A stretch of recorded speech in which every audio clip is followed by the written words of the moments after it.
Ngayong araw na 'to mga tambayers, nagugupit ako ng pina-print out ko ng mga image sa bilin mga katambayers. Dahil malapit na magpasko, nagpa-print out ako para mag-DIY ng bilin mga katambayers.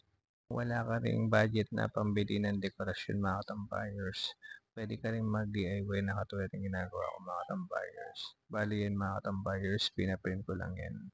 At pagkatapos ko makat ang lahat, sinunod ko naman yung background mga katambayers. Nilagyan ko ng ilaw yung background mga tambayers. Bali yung ilaw na nilagay ko yun ang magsisilbing stars mga katambayers.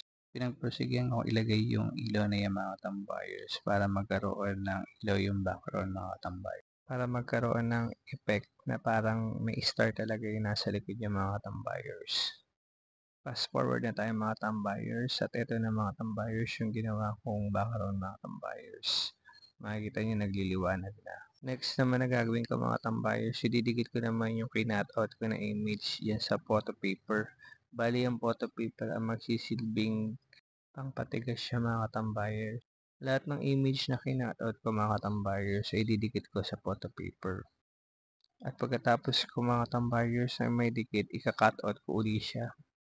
Ayan yung magiging resulta lahat mga katambayers. At pagkatapos ko ma-cut out yan mga katambayers lahat, ito naman yung kasunod mga katambayers.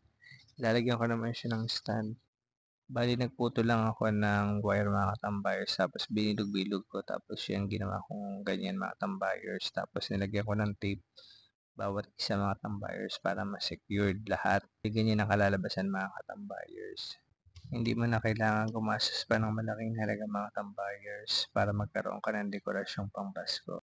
Mag-DIY ka lang mga tambayers, meron ka na magiging dekorasyong pang Pasko mga tambayers.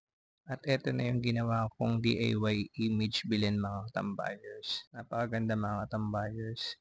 Hindi mo akalain na print out lang yan mga tambayers. Tapos ang background niya mga tambayers, kita niyo parang may star siya. Yan yung sinasabi ko sa inyo mga tambayers. Hanggang dito na lang muna ang aking vlog mga tambayers. Bye-bye!